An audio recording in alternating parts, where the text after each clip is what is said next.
Muito bem, então estamos aqui para mais uma aula de programação em JavaScript. Comigo a Angélica, já dei o bom dia aí para a Angélica. E nós vamos agora, deixa eu compartilhar a minha tela aqui no Meet. Nós vamos ver na continuação como trabalhar de outras formas com estrutura de decisão em JavaScript. A gente começou a ver estrutura de decisão e operadores relacionais em JavaScript. Caso você não tenha assistido a aula anterior, assista a nossa última aula ainda desta semana, né, na quarta-feira, hoje é sexta. Assista a aula de quarta-feira para entender o começo do assunto, mas qualquer dúvida, caso não tenha assistido a aula, eu faço uma revisão hoje aí no assunto. Nós vamos começar propondo um probleminha.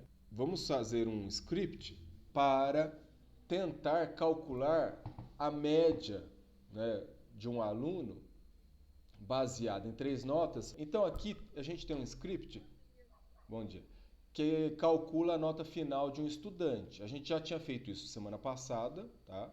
Então eu só aproveitei cálculo da nota final de um estudante. E aqui o que esse script faz para fazer uma revisão? A gente, dentro do script, né, que está na tag aqui script, fechando com a tag barra script, a gente tem quatro variáveis, né, três variáveis para guardar 3 notas de um estudante. Imagina que eu, professor Gaio, passe 3 atividades avaliativas para vocês em um bimestre, né, ou em um semestre, né? Vamos falar bimestre. Eu passo 3 atividades avaliativas para vocês e vocês querem saber a nota final do bimestre, a nota bimestral. A gente poderia fazer o quê? Então a gente cria 3 variáveis, que são 3 espaços na memória do computador, para guardar 3 notas diferentes, cada uma de uma atividade. E a variável média, ela vai guardar a média dessas atividades. Vamos supor que o professor calcule a nota final, a nota do bimestre, somando as 3 notas e dividindo por 3. Isso é média aritmética. E aí, como a gente faria então no JavaScript? Criaria essas variáveis para guardar as notas e para guardar o cálculo da média. E eu estou jogando zero em todas elas, é como se fosse um valor inicial, né? Iniciando as variáveis com valor nulo, quer dizer, um valor que não tem significado, né? Como se estivesse limpando a memória aí do computador ou do dispositivo aí como um celular. Aí a gente tem aqui as 3 notas, elas vão receber, lembrando que sempre que lê esse igualzinho não é igual, recebe. Nota 1 recebe. Aí como que a gente solicita que o usuário digite as notas? No JavaScript a gente tem a janelinha, o window é janela, né? Chamada prompt, que é uma janelinha que salta assim na frente da página HTML, pedindo para informar algum dado. E aí vai aparecer o texto que está aqui entre parênteses e entre aspas. Informe a nota da atividade 1. E aí a gente passa a nota da atividade 1. Lembrando aí que as notas aqui a gente vai considerar números, né, de 0 a 10. Né? A nota 2, informe a nota da atividade 2. Vai aparecer outra janelinha pedindo. E outra janelinha pedindo a nota da atividade 3. Cada nota que foi digitada é guardada na variável que está aqui à esquerda. Então, a variável nota 1 recebe a primeira nota que o usuário informar, a nota 2 vai receber a segunda nota, a nota 3 vai receber a terceira nota. E aí eu venho para o cálculo da média. Como é que eu vou fazer a média? Bom, tem que lembrar de um conceito em matemática que nós falamos no primeiro ano, tá? Nós falamos no ano passado, que é a precedência de operadores. A média aritmética é a soma de todos os valores dividido pela quantidade desses valores. Se eu tenho 3 notas, eu tenho que somar as 3 e dividir por 3, que são 3 notas, 3 valores. Só que eu não posso fazer isso na sequência. Por quê? Deixa eu apagar isso aqui tudo, tá? Para fazer a revisão mesmo. Então eu tenho a nota 1, foi guardada na variável nota 1. A nota 2 deu certo aí, Rita. E a nota 3, tá? Somando as 3 notas e divido por 3. Supostamente estou fazendo a média aritmética. Só que em matemática e informática respeita isso, né? O computador respeita isso.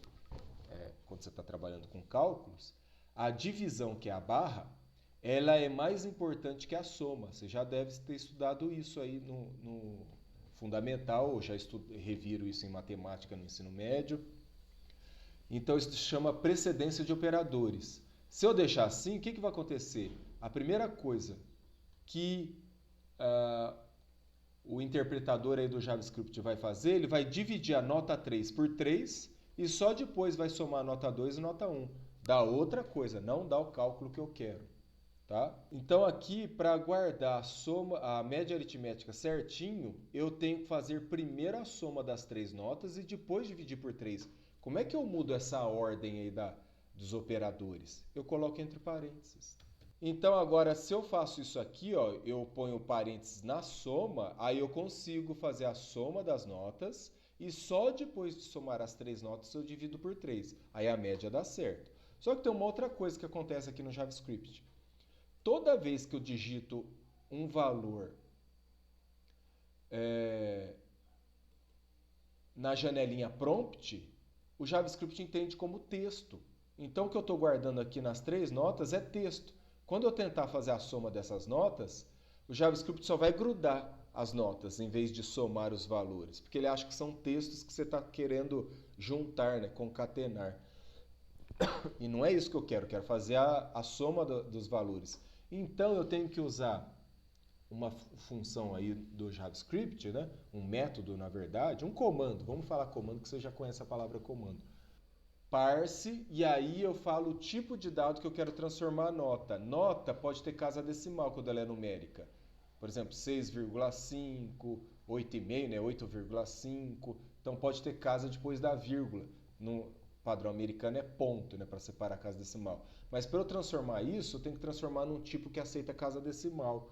No JavaScript, esse tipo é o float. Tem um outro, mas o float já não serve. Então eu tenho que usar o comandinho parse float para converter essa nota 1 que está sendo entendida como texto pelo JavaScript para um número com casa decimal, um número real, né? No caso aqui eu uso parse float. E tem que fazer isso para as outras notas. Parse float, aqui também para a nota 2, e parse float também para a nota 3. Ao fazer isso, aí aqui vai estar fechando 2 parênteses, um é aqui do parse float, né? E o outro aqui do começo, que eu estou fazendo a soma. Agora, ao fazer isso, aí o cálculo é feito e guardado na variável média. Depois é só mostrar o cálculo. Nota final do estudante, 2 pontos, então aqui está entre aspas e abrindo uma tag de parágrafo para pular uma linha, né? Ficar com uma apresentação melhor de aparência. Quando eu fecho o texto aqui com aspas, eu coloco um maisinho e a variável média. Esse maisinho não é para somar, é para juntar na frente desse texto o resultado que ficou guardado na variável média. E depois ponho outro maisinho, não é para somar, para juntar outro pedaço de texto. Nesse pedaço de texto eu só estou fechando a tag de parágrafo do HTML. Porque se eu abrir a tag de parágrafo e não fechar, dá um erro aí no HTML, né? E é só isso que está fazendo. Então, só para mostrar o que está acontecendo nesse script, que a gente resolveu semana passada, esse probleminha, vamos abrir esse script aqui. Olha lá, essa é o prompt, essa é a janelinha Window Prompt. É a primeira, informe a nota da atividade 1. Foi a primeira janelinha de prompt. Aí eu digito a nota na atividade 1, 8. Vamos pôr casa decimal, 8,5. Lembrando que a gente tem que pôr ponto, não vírgula, porque o sistema respeitado é o americano e não o nosso. O nosso é o europeu, né? Com vírgula. 8,5. Informe a nota da atividade 2. Tá? A nota da atividade 2 foi 6,5. Informe a nota da atividade 3. 7. Nem precisaria pôr casa decimal, porque 7 já é um número inteiro. Olha o que aconteceu. Calculando a nota final de um estudante, nota final do estudante. Como é que apareceu esse texto, nota final do estudante? Aqui, ó. Abriu a tag de parágrafo, nota final do estudante. E como é que apareceu o valor na frente? Por causa daqui, ó, desse mais média. O mais tem que ficar fora das aspas, tá? Aí ele entende que isso daqui é uma variável, tanto quanto quando eu coloco aqui o ponteiro do mouse, aparece lá em cima, ó, var média, tipo number, né, número. E aí depois abro de novo aqui para fechar a tag de parágrafo. Por isso que ficou assim, ó, pulou uma linha, é uma tag de parágrafo, está dentro de parágrafo, por isso que fica assim, com um espacinho bom visualmente. Aqui ele colocou muitas casas decimais, a gente aprende mais para frente a tirar esse excesso de casas decimais, deu uma dízima periódica aqui, né? E aí, por isso que apareceu 333333, que não resolve isso, né? Isso aqui fica infinito, né? E aí ele mostrou muitas casas, tem como a gente reduzir isso, mas não vou passar isso hoje, não é o objetivo da aula de hoje. Então aí aparece a nota final. O que a gente quer fazer além do que está aqui?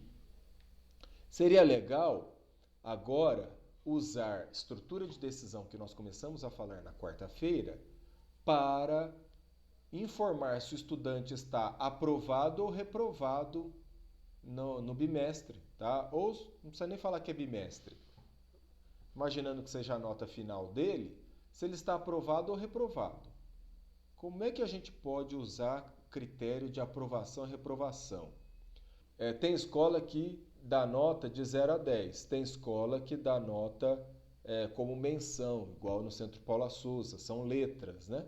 Mas imaginando que a nota seja numérica, de 0 a 10, em geral a nota para aprovação ela é 6. E aqui, ó, a nota desse estudante, especificamente falando, está acima da média, então ele está aprovado. Então, o que eu quero fazer? Eu quero que quando o estudante tiver nota 6 ou maior que 6, apareça lá a mensagem, estudante aprovado. E se a nota for menor do que 6, apareça lá, estudante reprovado, certo? Então, vamos ver como fazer isso usando a estrutura de decisão que nós começamos a estudar na quarta-feira. Então, primeira coisa, eu tenho que usar a estrutura de decisão que nós aprendemos, que é o if. E aqui, depois do if, o que nós vamos colocar de condição, né? Qual é o teste lógico que nós vamos fazer? Eu quero ver se o valor da variável média é maior ou igual a 6. Aqui eu vou pôr com casa decimal, tá? Só para tornar os tipos compatíveis. Então, se a média do estudante for maior ou igual, lembra que a gente viu esse operador aqui, nesses operadores relacionais na última aula?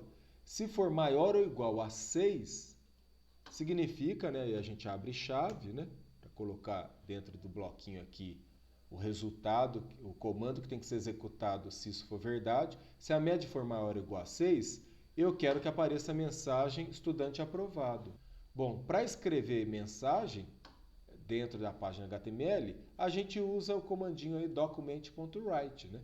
Então, document.write, eu quero escrever aí dentro da página, mas dentro de um parágrafo, para dar um espacinho de linha, tá? Pular uma linha. A tag de parágrafo ajuda a gente a fazer isso, né? O estudante está aprovado. Então vamos ver como o script vai se comportar.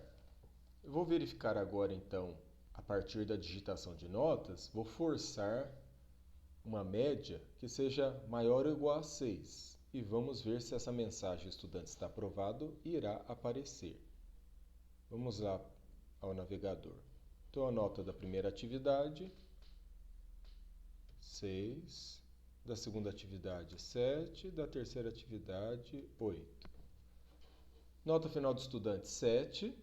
O estudante está aprovado. Olha, a mensagem de aprovação aparece. Mas e se nós colocarmos as notas, né, que deem uma média menor do que 6? Vamos ver. Então, vou colocar aqui atividade 1, 5, atividade 2, 5, atividade 3, 4. Nota final do estudante, 4, aí deu uma dízima, né? 6, 6, 6, 6, mas vamos considerar apenas uma casa decimal. 4,6. Não apareceu mensagem nenhuma. Está correto, por quê? Nós pedimos para mostrar a mensagem apenas se a média for maior ou igual a 6. Essa mensagem aqui, o estudante está aprovado. Como a média deu menor que 6, mensagem nenhuma apareceu. mas eu quero que apareça a mensagem que o estudante está reprovado. Como eu posso fazer isso? Nós utilizamos a palavrinha aí reservada, né, da estrutura de decisão if.